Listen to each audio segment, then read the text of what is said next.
Hey guys, LANDR asked me to share with you 15 mixing tips. And as you know, early on in my career, when someone would tell me, take 300 out of your kick drum, I did on every kick drum I did, and probably ruined 90% of the mixes I was working on. So what I thought I'd share with you is some concepts to help you along the way, encourage you, some thoughts to have when things are tough. Just some general things that I review in my mind every day to this day, and especially when I first started out. So they're in no particular order, except for the last one. You know how clickbait works. Yeah, here's like 10 dog breeds. You'll never believe number 7. Well, you'll never believe number 15. Might be number 16, I'm not counting. I always like to use multiple monitors. I've found that each set of monitors gives me a different opinion and view of the mix. So for example, behind me you'll see my fabulous Aspergers, which are sitting on top of 18 subs. They give me a lot of information. And then my Amphions, the ones with the white cones behind me, they give me a lot of information. The little ref tones that you see, the little black speakers, I don't know if I'm hiding them or not, but they're basically R tones, but a lot better. They give me information. And then if I'm still lacking confidence, I'll go check it in the car. And if I'm still lacking confidence, I'll get one of my friends to drop by and listen to it and help me out. But use every and laptops and earbuds, headphones, all those things come into play. Rule number 2, room treatment is probably as important and sometimes more important than monitors. You can buy a $200,000 set of monitors and put them in a poorly treated room, and you'll be very disappointed, probably. I didn't realize that for a long time. Probably I've been engineering now probably 30, 40 years, and it wasn't until about the last 5 or 6 years where I really realized how important that was. Number 3, I like to reference. I like to see what my buddies are doing, my competition's doing. If I decided to enter the 100-meter dash in the Olympics, and I decided not to see what anybody else was running, and I just went and practiced every day, went down to the Olympics, and Usain Bolt blew by me like a blur, I'm like, man, maybe I should have referenced. But it's a good thing to keep you centered. You're not trying to copy anything, and I advise reference from different genres. Play like you're a DJ, and then slide your song into the mix. If you're just learning and just starting out, turn those references down, maybe 3 dB. Turn them down to where you're comfortable mixing at this point in your career, so that you won't get discouraged, but that you actually learn some useful stuff. Next one, you're selling your taste, not your skills.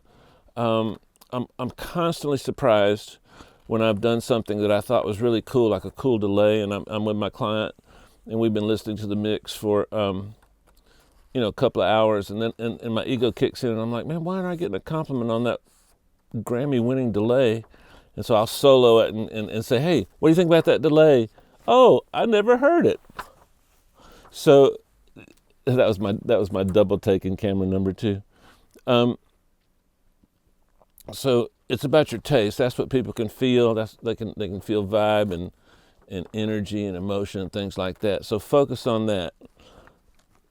Be patient with your progress. If you truly enjoy engineering, particularly mixing, you will get better without knowing it. That's kind of what happened to me. I had my life structured where I had very few responsibilities, and I was dirt poor, but it didn't matter because I had enough to get by. And I didn't realize I was poor because I was having so much fun, and I didn't realize I was learning. And a lot of days I wasn't, but it's slow, and it took me a little longer than it will take you. You guys probably know more now starting out than I did when I started. It's a different world. Always be curious. Curiosity is the one thing that's guided my life, and I think it's something that has no downsides. It's a good way to be curious about the world around you. Next one. Mixing is not something you add to the production. It's what you do to finish the production. So 10 years ago, I would add my mix to the production. That's no longer the way I work. Now I take what you give me, I start where you left off, and I finish the mix part of your production for you. Together, of course. I think this one's kind of neat. I hope you grab this. I think you will. Look around your neighborhood and work with the most gifted, talented people in your neighborhood. I'll tell you why. Kendrick Lamar and Mixed by Ali, that's one reason. Keith Richards, Mick Jagger, there's another reason. John Lennon, Paul McCartney, there's another reason. Drake and 40, there's another reason. So what I'm saying is, there's a high possibility that you guys will learn and grow together, and then as that artist or producer becomes successful, guess who he's using? You. So it's a good technique not only to hopefully solidify your career in the future, but it's a great way to learn. Learning alone for me was not as productive as learning with my friend Larry Turner. We learned a lot of stuff together, made a lot of mistakes together, but it was just fun having somebody, hey man, what do you think this is? What do you think they did that? How do I do this? Have you read anything about that? Study your heroes' influences, not your heroes. So let's say your hero is Andrew Sheps. Look up his influences and study his influences. Now, why am I saying that instead of study Andrew? Because if you study Andrew, the world doesn't need another Andrew. It's already got the best. You'll never beat Andrew. But you can maybe beat his influences and then be better in a different way. So you're not competing with Andrew, you're competing with yourself, being influenced by the same people that he liked. It's a subtle thing, but that's kind of what I did. This one has been kind of loosely stated, but I'm going to make it a separate tip just because I think it's that important. Stop taking advice so literally. And anytime somebody's trying to give you advice, don't take it. Convert it to just an opinion and use it as an opinion. Try to understand the concept that they're sharing with you or trying to teach you. The next one, the most misunderstood and misutilized resource in all of audio are the teachers. Your teachers, if you're at a school, are the best way to learn of anything you can do. They're there for questions. They can get you untangled when you get all tied up in a knot over something. When you graduate, they're still a good resource. They can help you find work.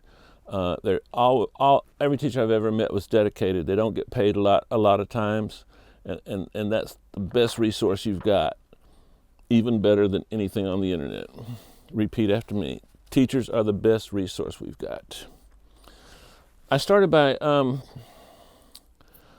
mixing tracks that I recorded myself, but I became a better mixer and improved more rapidly when I started mixing other people's tracks, because I didn't have a year and a half to finish the mix. I had to work with deadlines and pressure, and that's when I really became a mix engineer. Mixing your own stuff is good, and I started as an engineer by wanting to engineer my own band because I was an artist still then. And then after about 3 or 4 years into the engineering thing, I was like, man, I don't want to be an artist anymore. I want to be an engineer. But working on other people's tracks is really great because you have access to their opinions, and you can kind of gauge where you're at in your growth process. Like I said a minute ago, in any creative profession, not just mixing, deadlines are vital. They require commitment, and commitment is an audio engineer's best friend. People will tell you, start the mix like this, start the mix like that. Start the mix by committing to something, and then everything else will flow. And if it doesn't work out right, then make a left turn, make a right turn. But nothing happens until you commit. If you don't know how to start a mix, just start. It'll work out for you, I promise you. Every top mixer on the planet, I know most of them, either by their work or in person, they've all had 1 or 2 mixes rejected in favor of the rough mix. And that rough mix probably took the artist or the producer maybe 30 minutes to an hour to do, and you spent 12 hours on your mix and it got rejected in favor of the rough mix. It's happened to everybody. And I think rather than get upset, let's ask ourselves, what was it about the rough that was created by a person with probably less skills than me makes it better? And when you answer that question, then you're really becoming a mix engineer, because that's the essence of what we do. In other words, we sometimes have a tendency to focus on the technical things, and nobody cares about that. They care about the energy and the vibe and the emotion. And that mix was done without thinking too much about the technical. It was just done by trying to get something done quickly and focusing on proportions in the mix, having all the tracks, work together. So see what you can learn from that. When I first started engineering, and this is a technique that might not work for you guys, but I would practice EQing, compressing, just messing with with songs that were already recorded and mixed and mastered, and then I would see if I could make them better. So I'd take a song and that was on the radio essentially, and then I'd see if I EQ'd it, could I make the vocal sound better?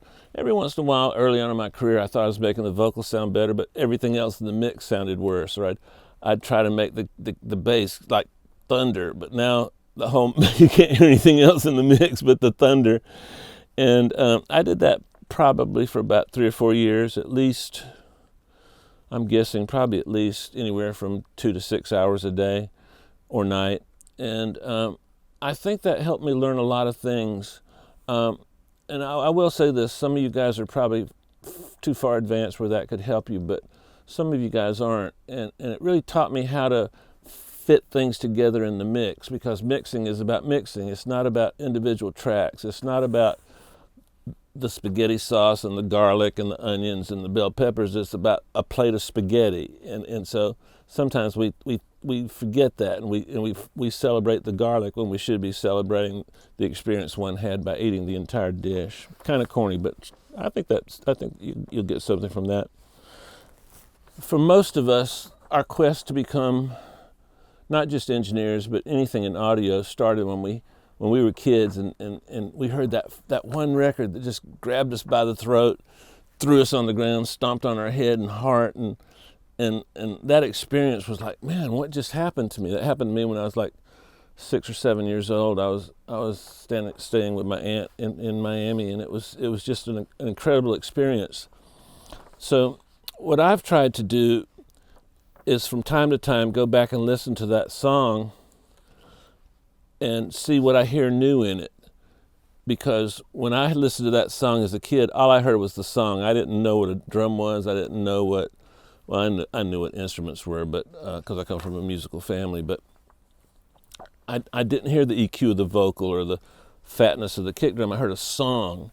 And so I would say, try and get that feeling to come out of the speakers first when you're mixing, and then do your engineering duties to try and make those emotions and feelings compete on against all the other songs that are out there. But the most important thing is to get that feeling to come out and grab you again, and to touch the next guy down there on the totem pole to feel the same way. It's kind of a subtle thing, so think about that. We all know the saying, rules are made to be broken. Well, rules are not made to be broken, they're made to be ignored. Now, if you're not as talented as the guy making the rule, you might want to pay attention to it. But I got a feeling you're more talented than the rules maker, so just ignore them. They serve no value. They tend to restrict the freedom that you have to create. And I think that's an important way to end these tips. And if I could give you one more tip, ignore the 15 other ones that are above this one. All right, guys, thanks for listening.